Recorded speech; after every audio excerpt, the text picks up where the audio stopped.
कर रहे थे तो कभी कभी लक्ष्मण जी को ज्ञान उपदेश करते थे, सीता जी से बैठ करके कुछ मधुर चर्चाएं करते थे। तो सीता जी बीच बीच में कभी कभी राम जी से बोलती, सब लोग इधर देखो, ध्यान से सुनो।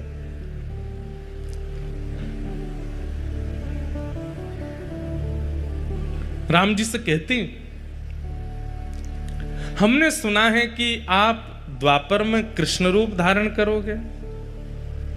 तो राम जी कहते हैं, हाँ कृष्ण रूप तो धारण करेंगे, और हमने ये भी सुना है कि आपके समस्त अवतारों में अत्यधिक सुंदर अवतार आपका जो होगा वो कृष्णावतार होगा, जिसके रूप को देख करके असंख्य गोपियां, असंख्य ब्रजवासी गण जहां से भी आप गुजरेंगे सब आप पर न्योछावर हो जाएंगे, ऐसा आपका रूप होगा, मैंने सुना है।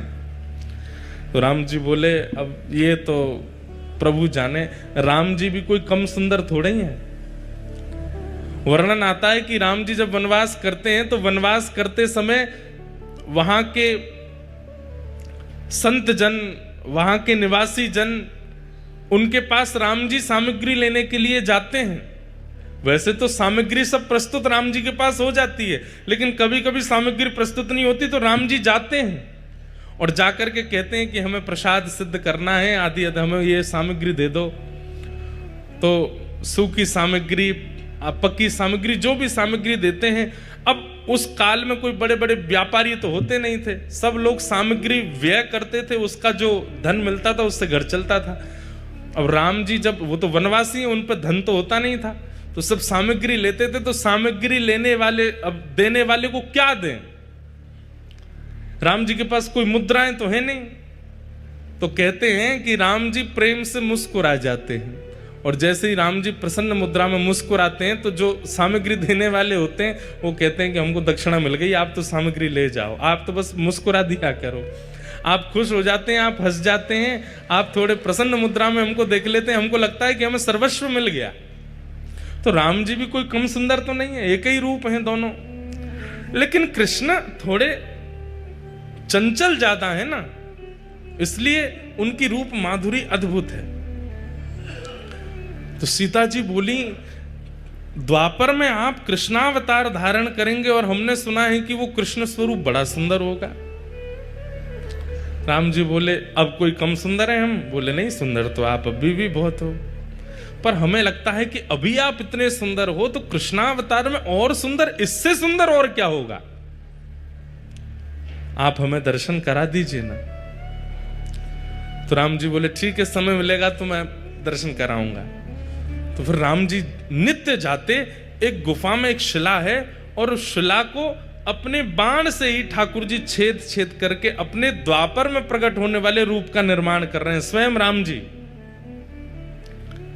आहा, कोई मूर्तिकार ठाकुर जी का रूप बनाता है समझ में आती है, पर स्वयं ठाकुर जी ही अपनी मूर्ति बना रहे हैं, ये कितनी अद्भुतता है। हमारे चित्र बना के कितने सारे बालक लाते हैं, पर अपना चित्र बनाने की कभी मन में सोची भी नहीं।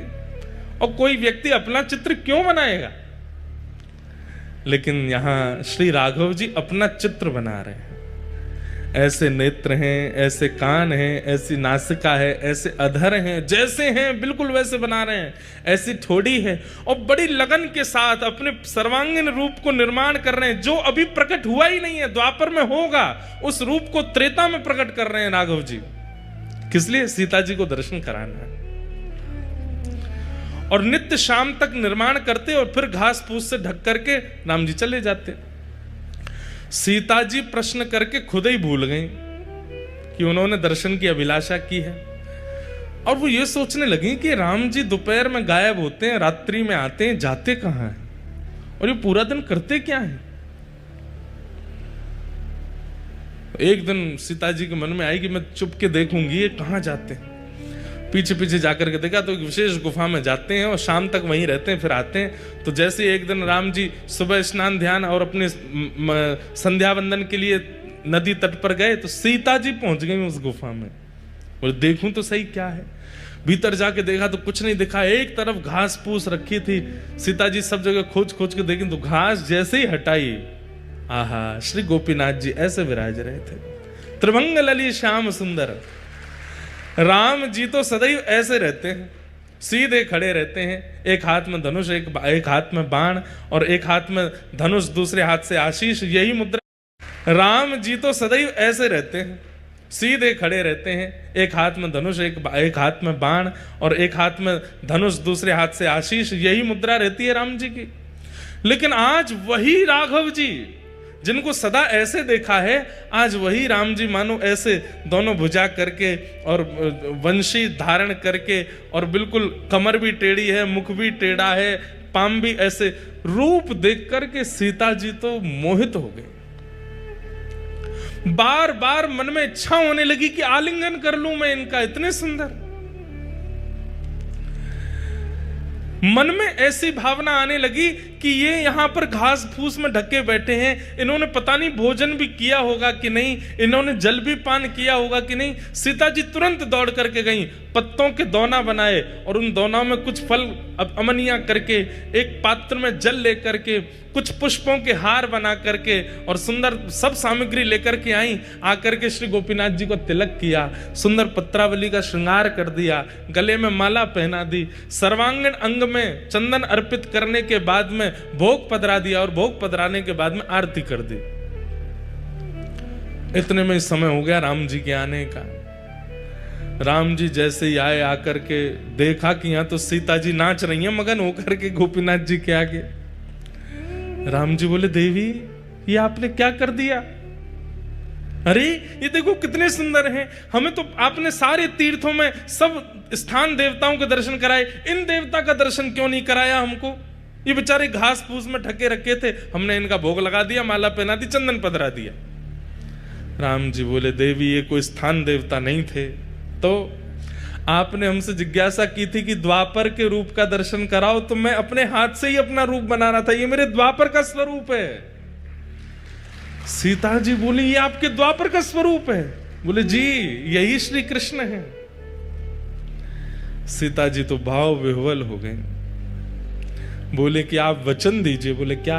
आप अकेले नहीं आएंगे द्वापर में, द्वापर में एक रूप से तो मैं लक्ष्मी ही आपकी परांबा जगदम्बा रुक्मणी बनकर के आऊंगी, पर इस रूप का आस्वादन करने के लिए आपको मुझे पूर्व में भी बुलाना पड़ेगा। उसमें मैं केवल आपको देखूंगी, आपका प्रेम स्वीकार करूंगी, आपको देखकर के नृत्य करूंगी, आपको देखकर बस मेरी एक ही क्रिया होगी, ना भोजन करना, ना जलपान करना, ना शयन करना, केवल आपको देखना। तब राम जी बोले, ठीक है, आप ही साक्षात किशोरी जी के रूप में प्रकट हो जाना, श्री राधा रानी बनकर के आ जाना और मेरे रूप लावण्य का खूब सुख लेना। लेकिन देवी तुमने इनका तिलक क्यों कर दिया, इनको माला क्यों पहना दी, इनको? बोले क्यों? अभी ये पूरे बने नहीं है, अभी मुझे और निर्माण करना है, अभी ये पूर्ण रूप से सिद्ध नहीं हुए, अभी थोड़ी बहुत। तो सीता जी बोली ये इतने सुंदर हमारे प्राण हरण कर रहे हैं, इससे भी अधिक आपको इनको बनाना है तो इनको अधूरा ही रहने दो, फिर तो हम इससे अधिक जो विशेष रूप है वो तो द्वापर में ही देखूंगी मैं, क्योंकि इनको देख करके जब मेरा मन इतना आनंदित हो रहा है तो फिर पूर्ण रूप